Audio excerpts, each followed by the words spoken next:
They say the biggest betrayals don't come from enemies. They come from the people who once held your face in their hands and swore they'd love you no matter what. I used to believe him when he said that. When we were young, when the world was just the two of us and possibility, and cheap wine on the fire escape, and long conversations about where we'd be in 5 years. I told him, boldly, stupidly, that I wanted it all. A family, a husband, a career.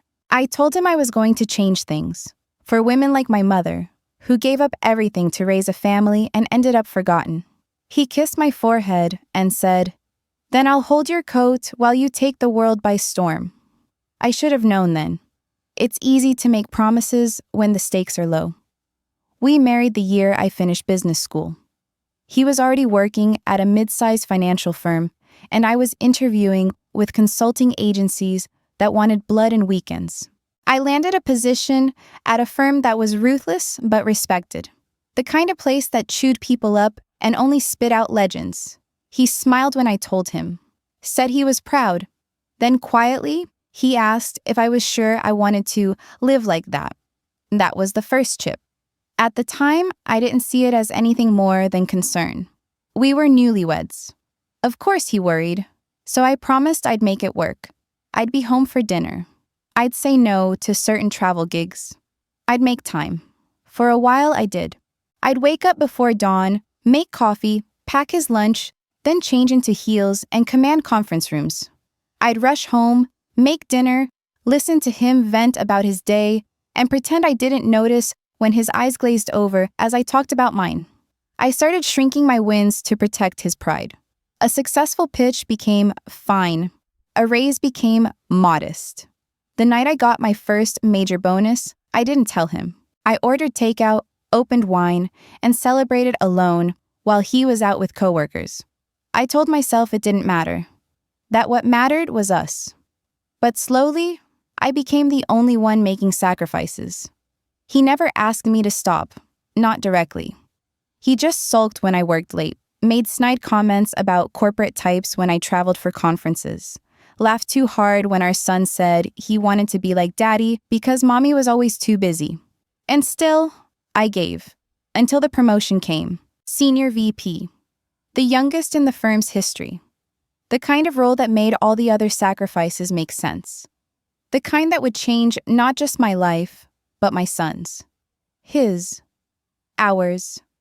I told him in our kitchen, the same place where I'd packed lunches and cleaned up spaghetti spills and kissed skinned knees for 8 years. I told him with shaking hands and a heart full of hope. He didn't even look up from his plate. "They want you to move to San Francisco, right?" I nodded cautiously. "Just for a year, maybe 2. They'll help with relocation, and I'll fly back every other weekend. We can make it work." He put down his fork, slowly, deliberately. "No," he said. "We won't." I blinked. "What do you mean?" "I mean, I'm not uprooting our lives for your job. You want to chase promotions, do it alone. But don't expect me to clap while you turn into one of them. You can't have both. Not a real marriage and that kind of career. So choose." That was it. No discussion. No compromise. Just an ultimatum. Choose. Like my dreams were something shameful. Like ambition was infidelity. Like the woman I had become, the woman he once claimed to love, was now too big, too loud, too inconvenient. I stared at the man who had once said he'd hold my coat, and I realized he never meant it. He just didn't think I'd actually go out and wear it. I didn't scream, I didn't cry, I didn't plead. I just stood there in my own kitchen, feeling the sharp snap of something sacred. The moment a woman realizes that to stay would mean losing herself entirely. So I chose. Not to hurt him, not to punish him. I chose me. You don't wake up one day and realize you've disappeared. It happens in pieces, quiet ones. The kind of compromises that seem harmless at the time. The kind of choices women are taught to make without even knowing we're making them. I used to be full of fire. The kind of woman who lit up every room, not because I tried to, but because I believed I deserved to be there. I used to speak with certainty, walk with purpose, and dream in bold, terrifying ways. My professors said I was relentless. My mentors said I was going to shatter ceilings. My friends said they'd follow me into war if I asked. And then I became a wife. Not all at once. Not in the way fairy tales pretend it happens. One big I do, and happily ever after. No, it was more subtle than that. It started with the dinners.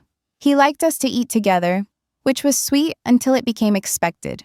If I had a late meeting, he'd text, "Don't forget, it's pasta night." If I rescheduled, he'd say nothing. But his silence would stretch through the evening like a punishment. So I started skipping post-meeting drinks, then optional trainings, then client dinners. I told myself I was being considerate, a good partner. Then came the wardrobe shift. I used to wear sharp suits, red lipstick, statement heels that clicked confidently on polished floors. But he'd roll his eyes. "Trying to impress someone?" he'd ask him. I started toning it down. Beige sweaters, natural lips, flats. Harmless, I told myself, just softening the edges. Then the job offers I didn't take. The ones in Chicago, London, even Tokyo. The ones that made my stomach twist with excitement. He didn't forbid them. He just asked questions like, "What about our son's school?" Or, "Do you really want to start over again?" Or, "Is that really who you want to be?" Always framed as concern, as logic, as love. And I let it happen. I let myself become small to make him feel big. I shrank so he could shine. I folded my ambition into little origami birds I kept hidden in a drawer. Just for now, I'd say. Just until he gets that promotion. Just until the baby's older. Just until we're more stable. But just until became years. And years became silence.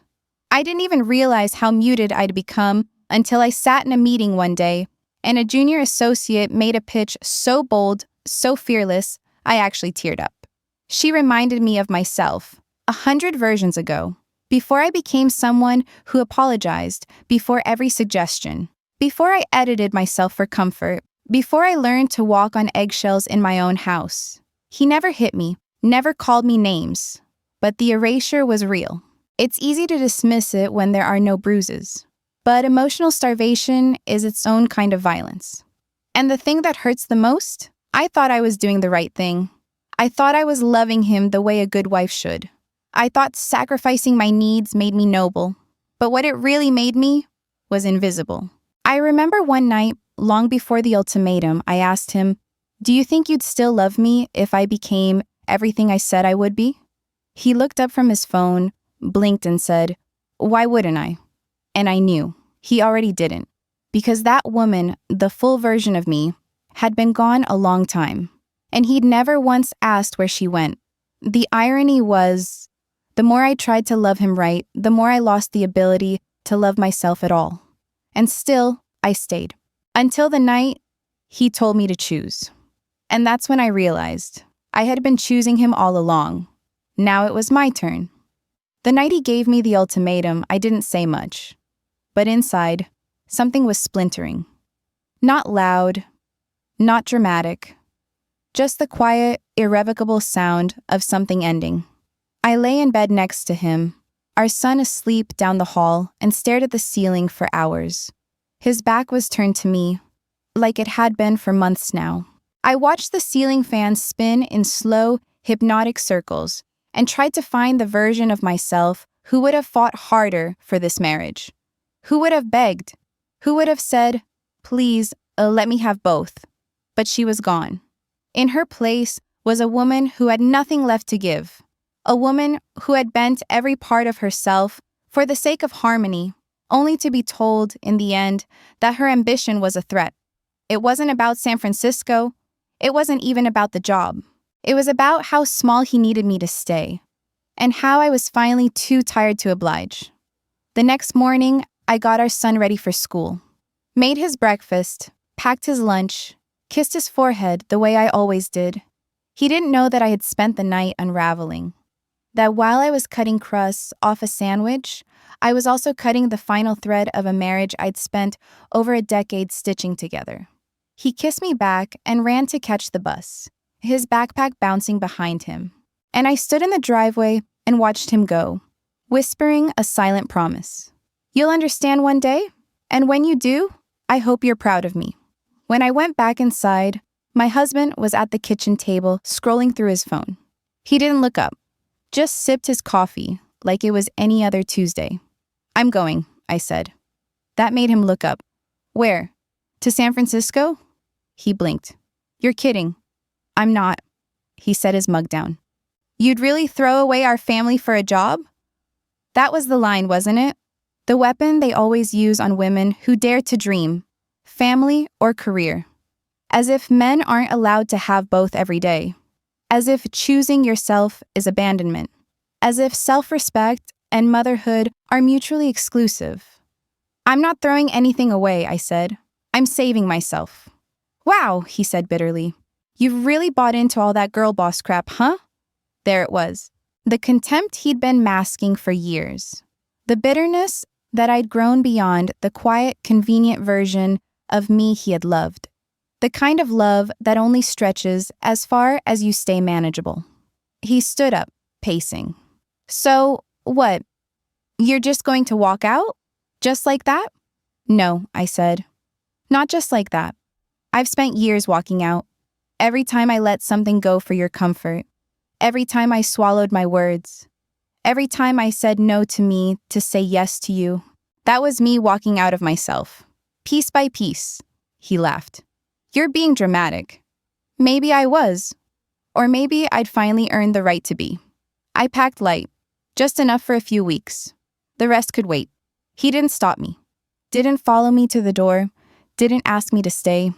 Maybe he thought I'd be back in a week. Maybe he believed I didn't have it in me to start over. Maybe he'd forgotten who he married. When I closed the door behind me, I felt it, the full weight of the unknown crashing over me like a wave. But underneath the fear, there was something else. A flicker. A pulse. Not confidence, not yet, but clarity. I hadn't chosen a job over my family. I had chosen not to abandon myself anymore. And that was the beginning of everything. There was no big scene.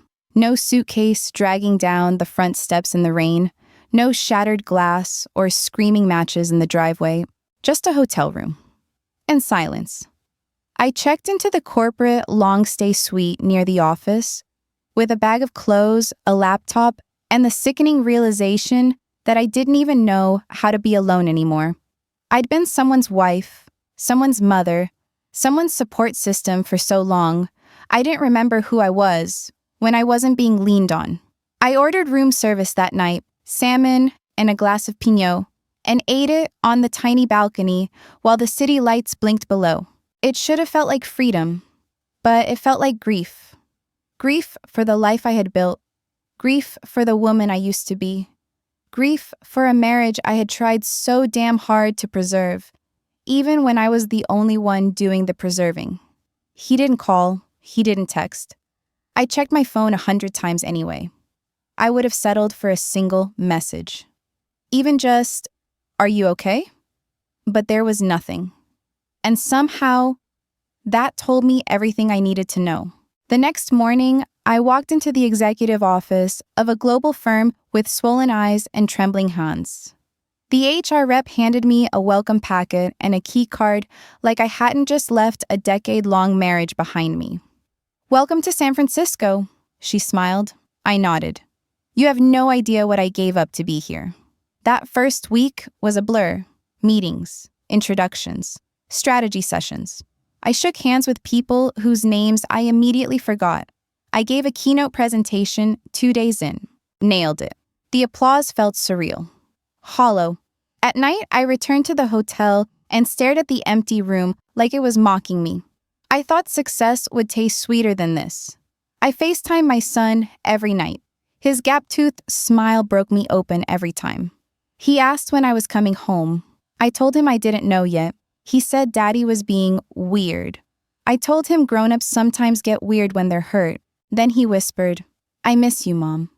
And I held it together until the call ended. Then I curled into myself and cried like a woman who just ripped her own heart out to protect what was left of her soul. A few weeks in, I received an email from my husband. Short, cold. "I've spoken to an attorney. If you're going to pursue this new life, we'll need to talk custody and assets." Let me know when you're available. No greeting, no emotion, just business. As if I were a spreadsheet that needed to be closed out. I stared at the screen for a long time, not because it surprised me, but because it didn't. That's when the last thread inside me snapped. Not in rage, not in heartbreak. In resolve. Fine, I thought. Let's make this official. I found my own lawyer, a woman, sharp as glass. Her office overlooked the bay, and her handshake was firm enough to make me believe in myself again. I told her everything. The marriage, the ultimatum, the job, the years of sacrifice, the unspoken resentment. She listened, then smiled slightly and said, "He has no idea who he's divorcing, does he?" And for the first time in weeks, I laughed. A small one, but real. That night, I walked back to my hotel with the wind in my hair and the beginnings of something I hadn't felt in years fluttering in my chest. Not happiness, not yet, but something better. Power. It wasn't loud or theatrical. It was quiet, solid, unshakable. I wasn't just leaving a marriage anymore. I was stepping into myself. And soon, I'd stop surviving. I'd start building. The thing no one tells you about starting over is this. It doesn't begin with fireworks. It begins with making your own damn coffee in a silent hotel room and realizing no one's going to drink the last of the creamer but you. It begins with empty evenings and too much space. With folding your laundry on a hotel bed while a news anchor mumbles in the background, just to feel less alone. But eventually, it begins to shift.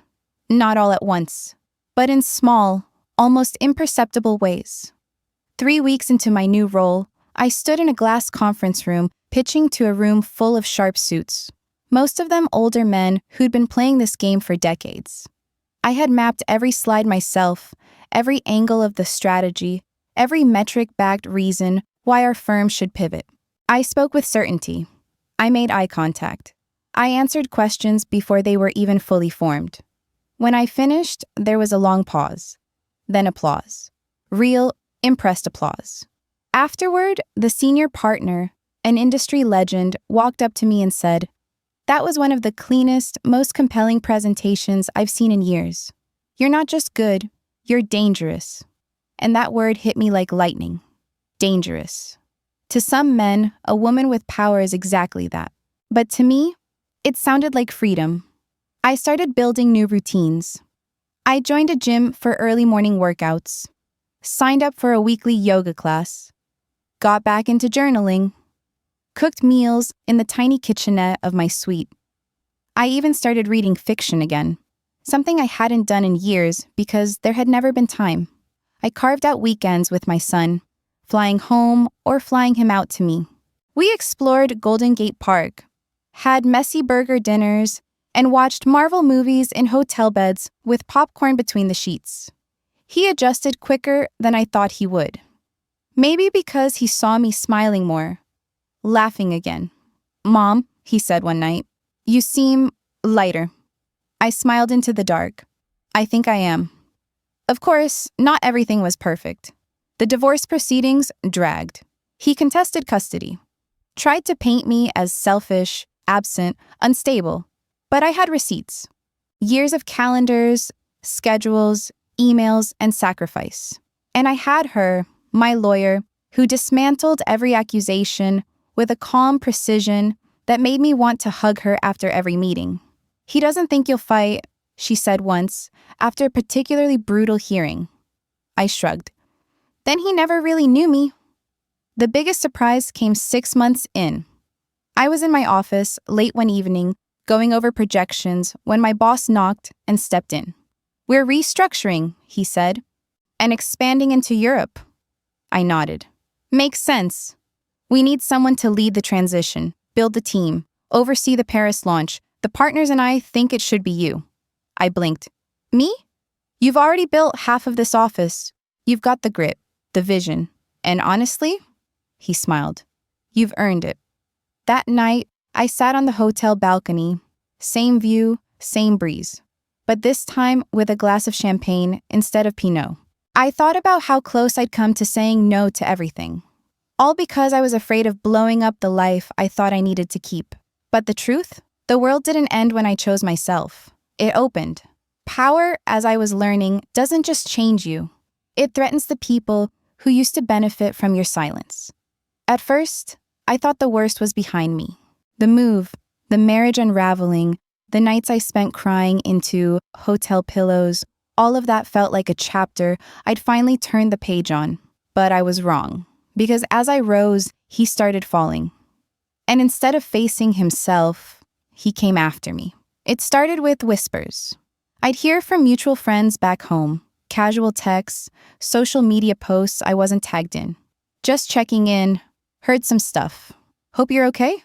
Stuff like, I'd abandoned our son. I'd chosen money over motherhood. I was having a midlife crisis in stilettos and power suits. At first, I brushed it off. Let people talk, I thought. Let them guess. But then it escalated. One morning, I opened my inbox to find an email from his lawyer. They were filing for full custody. The claim? That I was unstable. That I had a pattern of prioritizing career over family. That I wasn't present enough to be a primary caregiver. I stared at the screen, my heart thudding like a war drum. It wasn't just cruel, it was calculated. He was weaponizing every choice I'd ever made in order to paint a version of me he thought a judge would recognize. The cold, ambitious woman who ran. He wanted to erase the nights I'd stayed up with our sick child, the days I worked from the ER, the weekends I canceled trips to be at soccer games, birthday parties, parent-teacher conferences. He wanted to scrub all of it away and rewrite me as heartless. And the worst part? Some people believed him. Old friends started fading out. Family members grew distant. His mother, who used to send me birthday cards and recipe emails, posted a passive-aggressive status on Facebook that read, "Some women chase power and forget what really matters." I didn't respond. Not to her, not to any of them. Because while he was playing a dirty game, I was playing a long one. My lawyer, bless her, didn't flinch. She gathered everything. School attendance records, shared parenting schedules, receipts from years of therapy I'd paid for, the timeline of every missed holiday he had skipped for golf trips and work emergencies.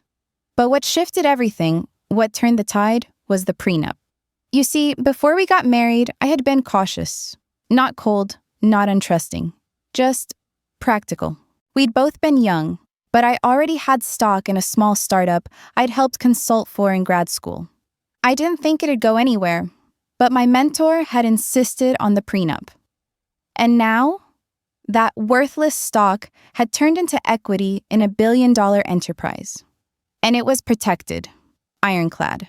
Everything I built before the marriage, and everything I built without his involvement, was mine. Which meant the firm I was now being groomed to lead. Untouchable. Which meant the assets I was accumulating. Not up for division. Which meant the smear campaign? All bark. No bite. At the custody hearing, his lawyer did his best to twist the narrative. She chose to relocate, he said.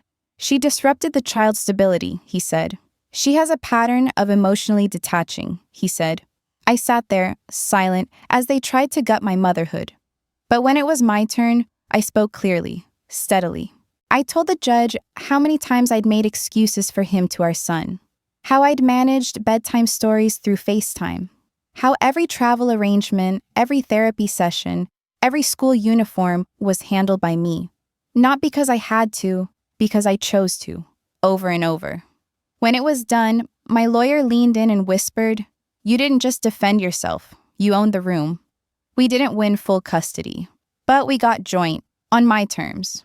He'd have weekends, I'd have the school year, and I had the final say on all major decisions. Because while he was busy trying to destroy me, I'd quietly become undeniable. And no smear could stick to a woman who finally knew her worth. I still remember the night we signed the prenup. We were young, too young probably, and sitting on our secondhand couch, eating Chinese takeout off paper plates while my law school roommate, now a freshly minted attorney, explained the clauses in plain English. "You never know," she had said gently, casting a look between us. "It's not about not trusting each other.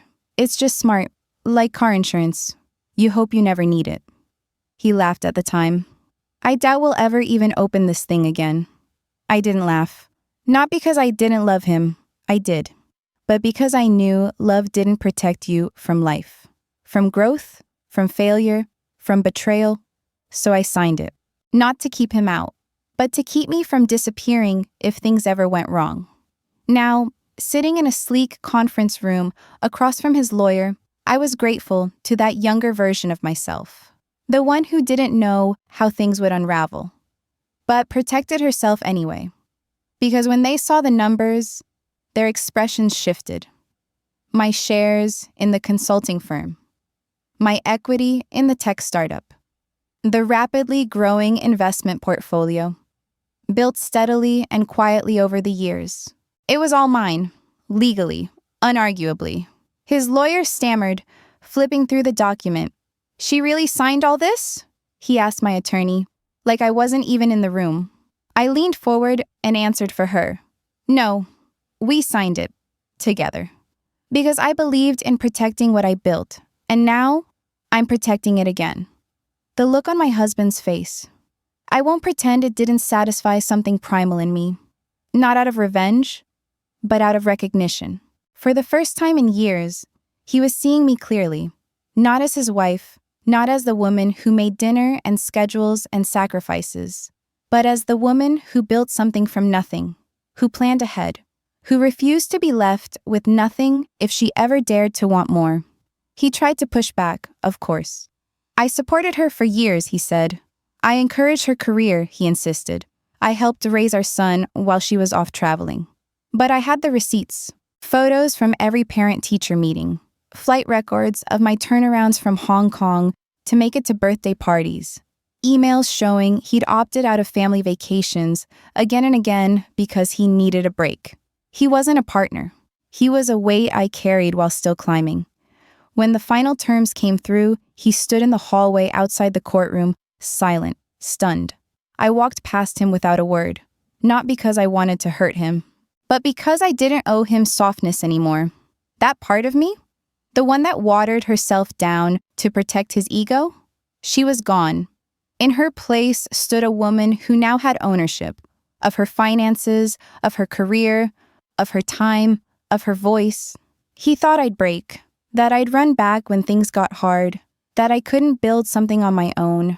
But what he never understood, what he still doesn't, is that I was never his to control. I was just waiting to remember who I was without him. And now that I had, I wasn't going back, not for anything. I never set out to build an empire. Not at first. At first, I just wanted to survive, to reclaim some space, to remember how it felt to belong to myself again. But something happens when a woman stops apologizing for taking up space. The world starts noticing. It began with small things, people leaning in when I spoke, emails marked urgent that waited on my reply, colleagues asking for my input before greenlighting six-figure decisions. One afternoon, over coffee with one of the partners, I made a casual suggestion about expanding our client offerings to mid-market companies. Something nimble, scalable, female-led. He leaned back, eyes sharp. "Run with it," he said. "Start your own division. Build the team you'd want to work under." And just like that, they gave me a blank slate. Not because they were generous, but because I had become too valuable to ignore.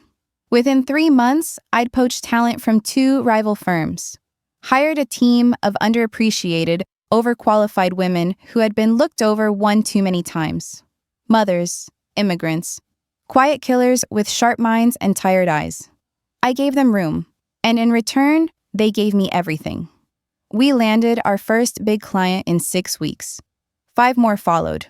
We operated like we had something to prove, because we did. And while the men upstairs were still golfing through Fridays, we were redefining what excellence looked like. Client by client, win by win. They called us aggressive. We called it owning the damn table. Meanwhile, the divorce officially closed.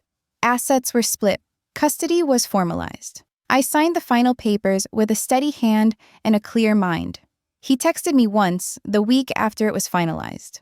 "You really think this is what winning looks like? Being alone in a high-rise office, while your son grows up without you? I didn't respond, because what he still didn't understand was that this wasn't about winning. It was about choosing. Choosing to stop settling. Choosing to model self-respect for the child I brought into this world. Choosing to build something that couldn't be taken away when someone got insecure. The real power wasn't in the office view or the six-figure deals. It was in the terms, my terms. I decided when to travel, when to pause, when to take my son out of school early and show him what his mother really did for a living. I remember his face when he visited my office for the first time. "Mom," he whispered, wide-eyed, looking around the glass walls and sleek conference tables. "This is yours?" I nodded, and he smiled in that quiet, knowing way kids do when they understand something before you say it. "You're kinda awesome," he said. I held it together until he turned away. But inside, I broke wide open. Not from sadness, but from pride. Because this empire, it wasn't built out of bitterness. It was built out of belief, in myself, in what I deserved, in the woman I had buried to make a man feel bigger. Never again. It was a Wednesday afternoon, rainy, quiet, ordinary in every possible way, until it wasn't. I was reviewing a quarterly report, earbuds in, jazz humming low. The receptionist buzzed through. "Sharon, there's a man here. Says he doesn't have an appointment, but he insists you'll want to see him." I froze. "His name?" I asked, even though I already knew. There was a pause. "He says, it's your ex-husband." I hadn't seen him in over a year.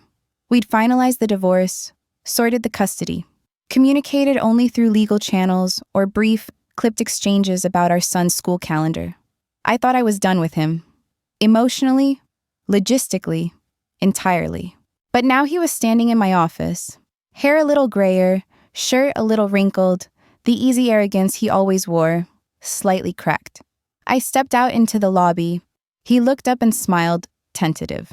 "Wow," he said, eyes scanning the glass walls, the view, the subtle power of a room that answered to me. "You've done well." "Yes," I said simply. "I have." "Can we talk?" he asked, voice softer than I remembered. I studied him, not as the man I once loved, but as someone who had become history, a closed chapter. Still, I nodded. I didn't fear him anymore. And that, more than anything, was power. We sat in a small meeting room. He fidgeted with a paper cup of water like it was a stress ball. "I've been thinking about everything," he said.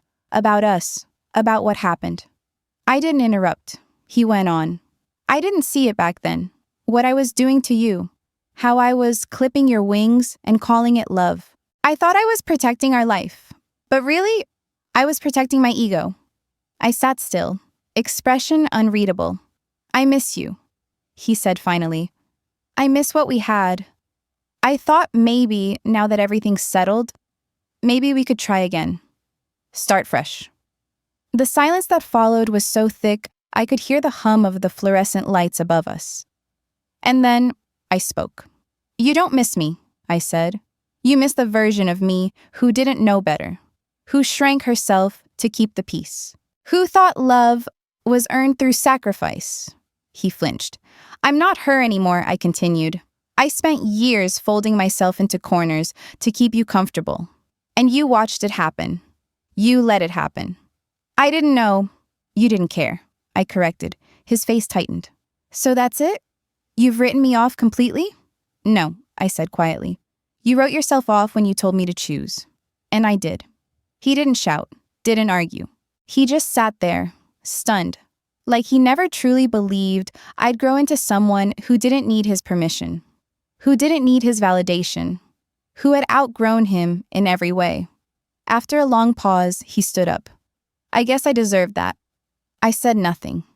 At the door, he turned back. "You look strong," he said, almost sadly. "I am strong," I replied, "and I always was. You just never wanted to see it." Then he left.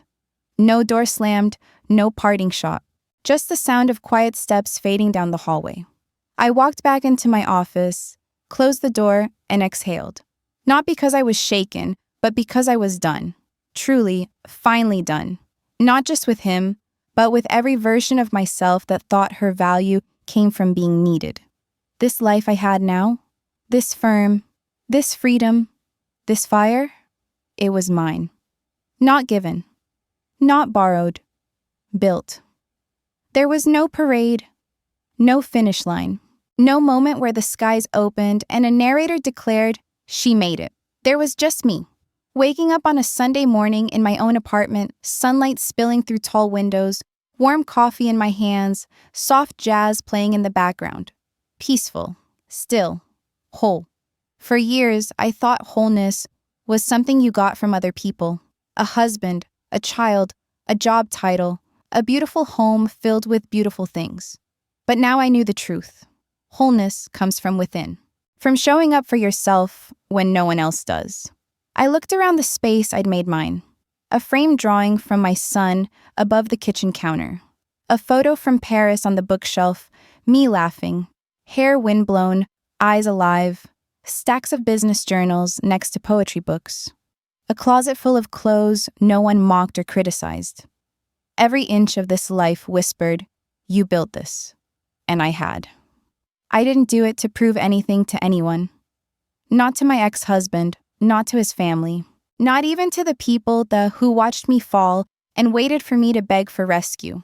I did it for the woman I used to be, the one who dimmed her light to make others comfortable, the one who packed away her ambition like a luxury she couldn't afford, the one who whispered, "Maybe next year," until the years disappeared. She didn't die. She transformed. Later that day, I called my son. He was spending the weekend with his father. I heard the TV in the background, some action movie he loved. His voice was warm, casual, full of stories about school and friends and his latest obsession with space documentaries. "Guess what?" he said, breathless. "I told my teacher I want to be an entrepreneur like you when I grow up." I blinked. "Really?" I said, swallowing the lump in my throat. "Yeah," he grinned. "Because you get to be your own boss and wear cool clothes and help people and you're never afraid." I smiled. "I used to be," I said honestly, "but not anymore." He nodded, wise beyond his years. "I know." When we hung up, I sat for a long time in that silence again. But this time, it didn't feel empty. It felt earned. People always ask if I regret anything. If I wish I had stayed, tried harder, compromised more. If I miss the man I married. If I miss the life we had. And here's the truth. No, I don't regret leaving. I regret how long I stayed. How long I convinced myself that survival was enough. That crumbs were love. That shrinking was noble. That motherhood meant martyrdom. But I know better now. And once you know better, you don't go back. Sometimes, women write to me. Strangers who watched my story unfold from a distance. Colleagues, former clients, even my old college roommate. They say things like, "I didn't know we were allowed to choose ourselves. You reminded me of who I was before I forgot. Thank you for showing me that it's not too late." And every time, I write back the same thing. You were never lost. You were just buried beneath all the things they told you had to be. Now I live on my terms. I make my own rules. I take up space without apology. I build without asking permission. And when people ask what it feels like to win, I tell them this. I didn't win. I reclaimed myself. And that was always the point.